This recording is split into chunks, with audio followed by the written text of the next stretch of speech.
Nick Abernathy was never supposed to be in that break room. Not in those discount khakis, not with a fake name tag that read Mike, not with his silence pressed so hard against the wall that it almost cracked. The cameras weren't rolling yet. Still, he couldn't stop staring at the laughter. It wasn't the usual tired kind retail workers wear like armor. It was cold, rehearsed, and it circled around the grainy footage on someone's phone. A young woman, early 20s, maybe, was stumbling slightly with her tray. One leg dragged just a second behind the other. Her smile flickered like she was used to being looked at a little too long, a little too wrong. The audio was muffled, but the way they replayed it again and again, mimicking her walk, twisting their faces, their voices, the way Jordan muttered, "We should charge her half.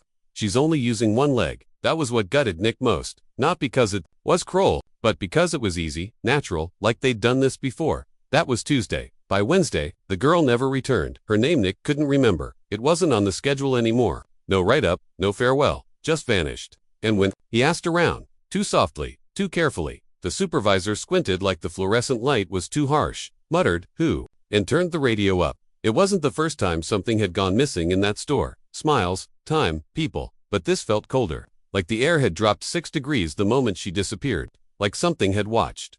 On Thursday, the store baby monitora, cheap one they used in Lost and Found to calm frantic parents, crackled to life at 3:17 p.m. No child in sight. No customer around. Just the voice. Soft, raspy, and exactly like Nick's grandmother, who'd been buried in Montana 11 years ago to the day. It whispered one word: justice. Everyone else acted like they didn't hear it. He was still pretending to mop when it happened. Eyes frozen on the audio wave twitching on the monitor's LED. He played it back 3 times. Static. Nothing. But he could still hear it under his skin, in the bones behind his ears. And when he looked up, one of the employees, the same one who'd done the cruelest impression, was staring right at him, smiling, mouthing the same word. Now, it's Friday. Nick, or rather, Mr. Abernathy, is holding a file with a red sticker that reads internal use only. It wasn't given to him. He found it behind the wall panel in the manager's office, taped in a spot too intentional to be forgotten. The file has a single page, one line. Do not let the CEO see this. And underneath, a grainy photo of a woman, the girl. But her name tag says Emily Abernathy. His niece died in 2017, so who was she, who were they, and why? In the final second before she vanished from security footage, does she clearly whisper into the camera, "Uncle Nick, get out." Nick didn't move for a full 20 seconds after the words left her lips, not because he was frozen in fear, but because something inside him refused to trust his own hearing. The way she said it, "Uncle Nick, get out," was too clean, too specific, too aimed at him. The camera wasn't high resolution. It shouldn't have captured audio. And the angle, she had to be looking straight into the lens, knowing it would be watched, someday, by him, as if she'd planned it. As if she knew. But how could that be? Emily was dead. She'd been 16. Ice on the road, the late-night bus from camp. The way her mother screamed into Nick's chest, like she could claw time open and drag her daughter back from the wreckage. That funeral had shattered something in him beyond grief, beyond guilt. Something that never quite came back into focus, but that wasn't the real problem now. The real problem was that every frame after her whisper was corrupted, like someone had dragged a magnet across the tape. And when Nick tried to print this still, the paper came out blank. Not white, blank. A thin sheen of gray, oily somehow, that shimmered under the light like it didn't want to exist. By Saturday morning, the file was gone. The sticker that read, "Internal use only," peeled from his desk drawer like it had never been there. The only sign it was real was the adhesive film left behind, catching lint like a scar. He hadn't told anyone. He hadn't spoken about what he saw. And yet, someone had removed it. Someone knew, he knew, and that meant the rules had changed. The store was quieter that day, too quiet for a Saturday. Fewer customers, no music over the speakers. A hum beneath the silence, like the building itself was thinking, watching, testing. Every time Nick glanced at the convex mirrors in the corners, he swore he saw movement, one frame off, like the reflection lagged half a breath behind his motion. It was during a routine shelf check that the second character entered the story. Though asterisk, he didn't walk. In asterisk, he was just there, crouched beside the end cap, poking at a loose wire that wasn't supposed to be there. He wore a maintenance badge, dark navy shirt with a stitched name, Rhett. That name stuck. Not because it sounded real, it didn't, but because of the way he said it. Lot of ghosts in old walls, Rhett muttered, without turning around. You know what people forget? Power lines hum. Long enough, deep enough, they start sounding like voices. You ever listen close? Boss. Nick didn't answer. He hadn't introduced himself. Rhett stood, slowly, and turned. Mid-40s, maybe, good jaw, rough eyes, the kind of man who always looks like he knows more than he tells you. He grinned like they'd already had this conversation. You've been hearing her, haven't you? The girl. Nick blinked. She's not gone. Not really. Not in the way you think, Rhett added too casually. There's holes in things, Mr. Abernathy, gaps, and sometimes people fall through. Sometimes they reach back up.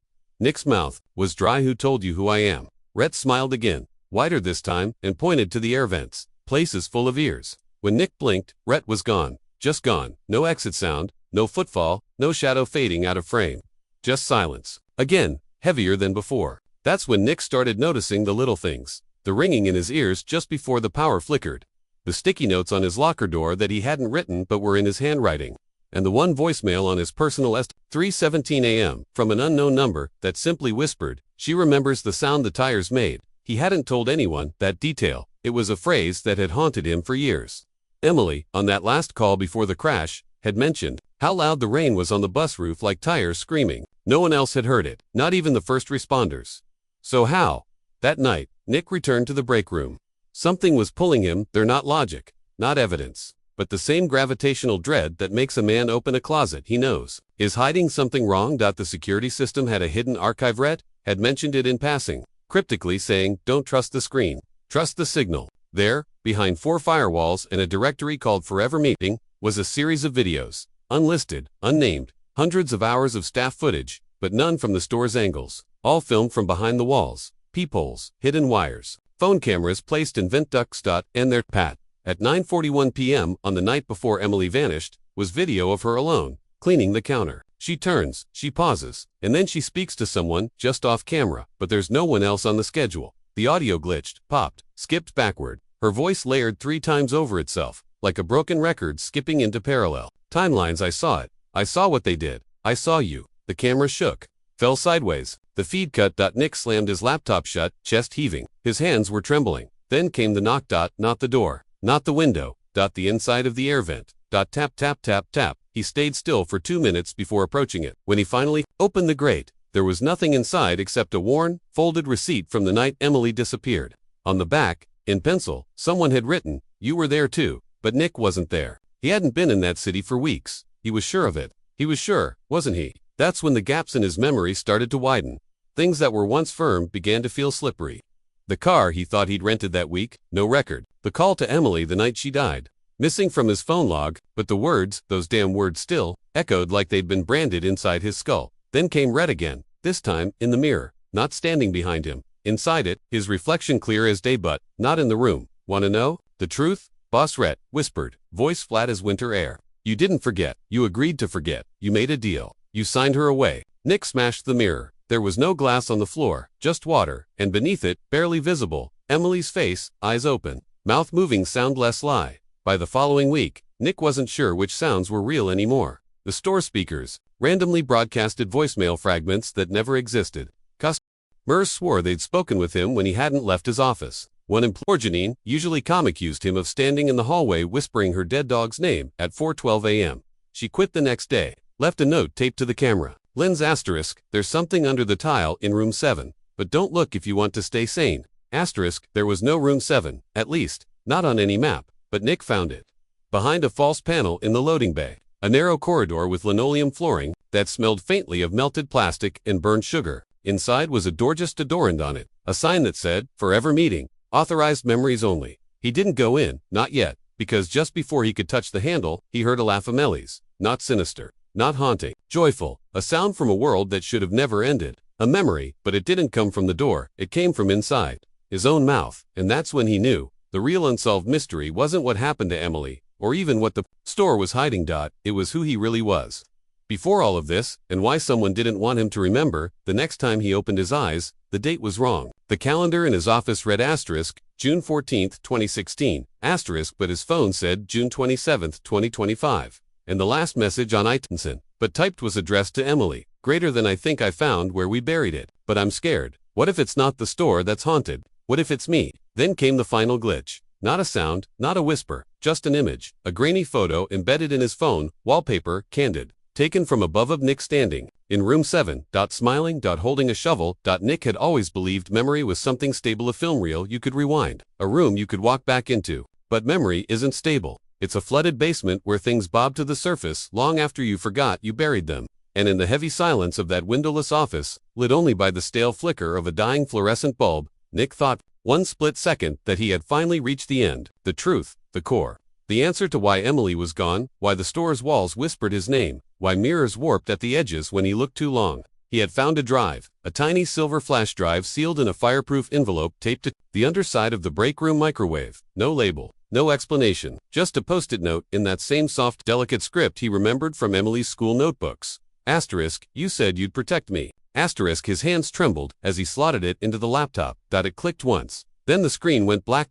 No loading symbol, no file directory, just static, slow at first, like a TV left between stations. Then it cleared, and he saw her. Emily, sitting in that same room, 3 years ago, same chair, same flickering bulb, but she looked older than she ever got to be. 17, maybe 18. Pale, tired, her hands wrapped around the ceramic mug she kept turning clockwise like a nervous tick. Behind her, something was written on the wall in thick marker, partially smeared. Do not trust the clean ones. The footage had no sound, but it didn't need it. She was mouthing words. Not to the camera, to someone sitting just off frame. And then, like someone had flipped a switch, audio faded and he doesn't remember. She whispered, her voice hushed, tear thick. I think they took it from him. Like they did to the others.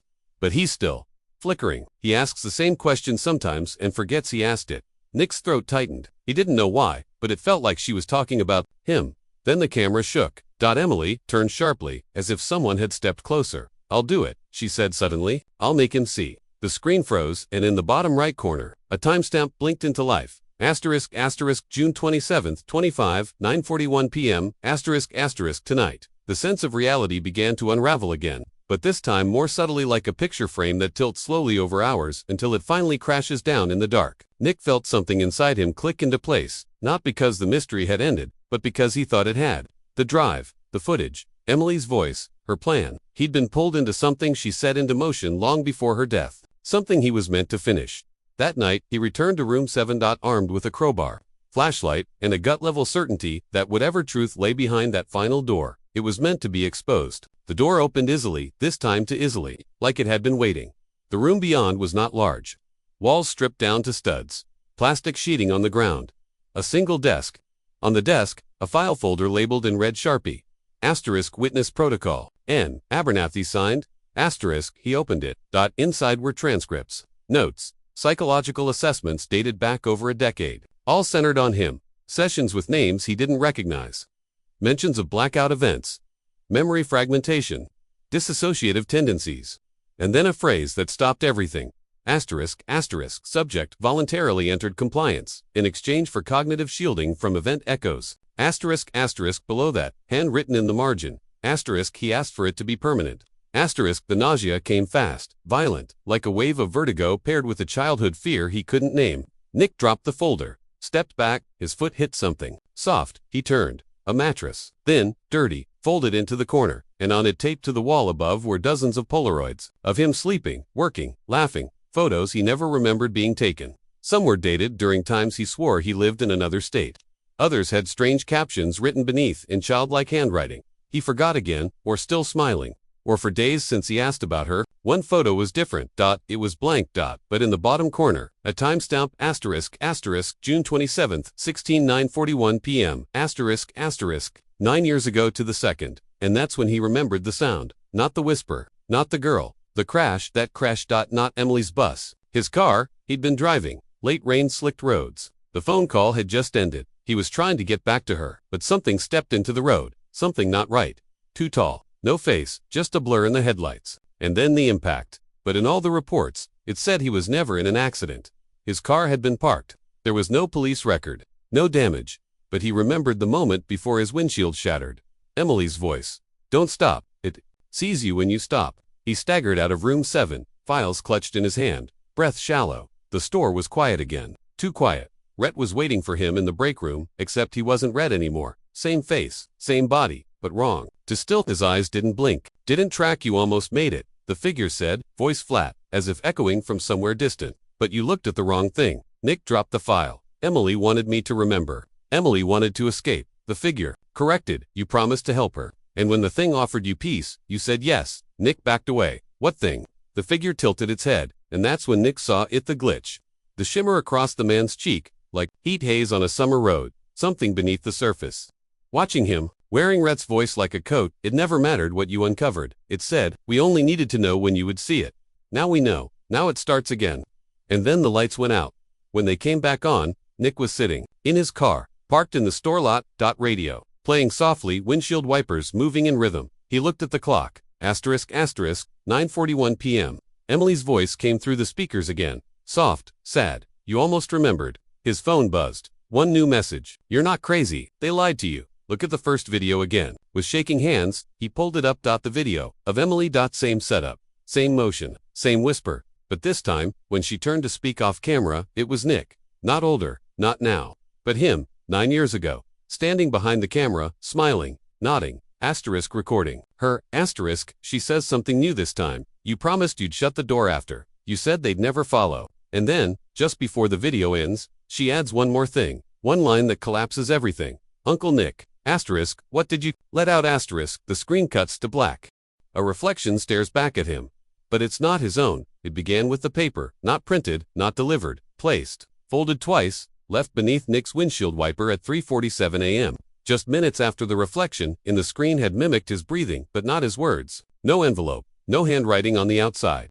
Only a faint circular watermark like a coffee cup stain that grew darker when touched. Inside was a diagram that looked, at first, like an architectural blueprint of the store, but with angles that shouldn't exist, hallways that looped into themselves, doors that opened into voids, and red X's that pulsed faintly, even though the page had no battery, no ink. And there were names, dozens of them, most crossed out, but a few still intact. Some he recognized, some he almost did. One name, his own, circled in black. Underneath, in faint block letters, asterisk, you were right all along. We've all seen it, but not at the same time. Asterisk, he didn't know what it meant. Not fully, but part of him, the part that hadn't been tampered with, understood. Others had lived this, not remembered, maybe, not fully, but endured, quietly, privately, with eyes that didn't quite focus, and habits that kept them from speaking. The kind of people who stop mid-sentence and forget what they were saying, or who feel a chill in the back of their necks every time they cross an automatic sliding door. They were always out there. Watching, yes, but also waiting for someone like him to breach the edge. The next message came in a dream. He was underwater, not drowning, but held, kept still, a tether wrapped around his chest, leading up to the sky, into something he couldn't see, but could feel. And around him, in the murky blue, were faces, blurred, familiar, floating in place, whispering in reverse. Except one, a woman with ink-black hair, her eyes rimmed in red, her voice crisp even beneath the weight of the water. They lied to all of us, she said. We've never left the room. When he woke, he was holding something in his hand, a business card, blank, except for a symbol burned into it with something that wasn't ink, a perfect circle, broken in 4 parts, with a dot in the center that seemed to bleed into the paper if stared at too long. That symbol began showing up everywhere, burned into light switches, etched in the fog of bathroom mirrors, even on the shoulder of one security guard's jacket, only visible when the light hit it just right. It was a language dot, not just a symbol, a kind of shared signal, one that passed between the others silently. He remembered, vaguely, seeing a woman trace that same mark into the frost on a store freezer door, years ago, back when he was just a regional manager. He thought she was unwell. She disappeared the next day. The security footage from that night had been corrupted. He found more footage now, buried in drives that shouldn't have held video files. Footage from 2 decades ago, VHS transfers, digitized badly, time-stamped, and jittery. But always the same scene. A group of employees standing in the break room, not talking, just watching something, off-screen, faces slack, eyes blank. And then one of them, every time, would begin to smile. Slowly, wrongly, a smile like a puppet being tugged by a thread too tightly. In each clip, a different person, different year, but always the same smile. Always the same flicker in the background, like the tape was trying to hide something behind the frames. Nick began to see those smiles in real life. On customers, on staff, even in mirrors. They weren't conscious, not entirely. But something had borrowed them for just a moment, and in those moments, it watched him. The force he had only glimpsed now moved freely, unhidden, knowing he could see it and still not escape.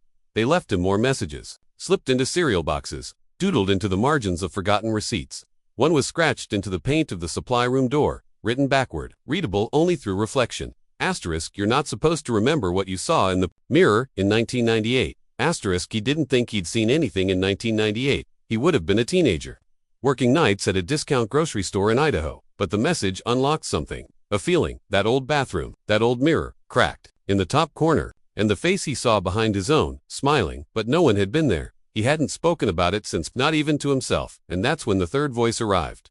Not in dreams, not in reflections. In his own writing, he found notebooks, filled in his handwriting entries he'd never made. Pages dated on days he swore he was out of town. Thoughts, impressions, drawings of the circle symbol, and paragraphs that sounded like him but weren't quite. Sentences that repeated. Asterisk, they rewind when you get too close. You've lived this version before. You just didn't remember where it stopped. There was one line underlined 3 times. Observer 3 has not reset yet. Asterisk, the observer. The third perspective, she appeared first in an elevator security cam he reviewed by accident. Standing in the back, hoodie up, face blurred, unmoving. The time stamp was live. But no one saw her enter the building. No one saw her leave. Over the next week, she appeared in all the camera feeds. Just once. Just for a second. Always in the background. Always looking at him, even if he wasn't on screen. Then came the audio file left in the voicemail box of an employee who'd gone missing 2 years earlier. Unread until now, it contained a single voice. Hers. I know what they showed you, she said, her voice ragged but calm. The folder in room 7, the footage. But that wasn't the original footage. That was planted. You needed to believe you volunteered. You needed to think you were the problem. Nick's heart pounded. The file kept playing. You didn't open the door, Nick. You were pushed through it. Then, static, and one final phrase, whispered so faintly it nearly vanished under the signal. Asterisk, they'll rewrite this too. So leave something behind they can't erase. Asterisk, he printed her voice wave, the sound graph of her final sentence, framed it, carried it, and slowly, he began noticing other people doing the same. The cashier, with the voice wave tattooed into her wrist. The manager with a stitched version hidden inside his coat lining. Silent nods passed between them in passing. None of them said the word, but they all knew. They were part of it now, like passengers on a plane that never lands, exchanging clues through looks and gestures. A quiet rebellion built on pattern recognition and unspoken codes. One night, a customer handed him a receipt with no purchase recorded. Just a note, asterisk, stop checking the footage. It's checking you. Asterisk, and the final image that undid everything he thought he knew. An old photograph found inside an antique book in a thrift store an hour away. A photo of a boy 10 years old, standing beside an open mirror, half his body reflected, the other half, missing. Behind him stood Nick, older, same shirt from the room 7 footage, same watch, smiling, resting a hand on the boy's shoulder. But Nick had never seen the boy before, until he looked closer. The boy was him, younger, whole, before they took whatever it was that made him sure of who he was. The book had a nameplate inside, faded handwritten, with a quote, asterisk, you don't know what you forgot, but we do, we always have. There was no twist after that, only the understanding that the story wasn't his asterisk alone. It was all of ours, a shared experience refracted across 1,000 false lives, a conspiracy so intimate it wore your own. Memories like gloves, the files we weren't supposed to see, the events that never aired, the dreams we all had but forgot to write down. Nick is still there. Maybe you are too. Maybe you've seen the symbol already. Maybe you've felt the moment. Before something changes, before a room feels colder, or a reflection holds still a little too long, or a sound plays that makes your teeth ache for no reason. That feeling isn't random. That feeling is you remembering just a second too early, and now, it's watching you.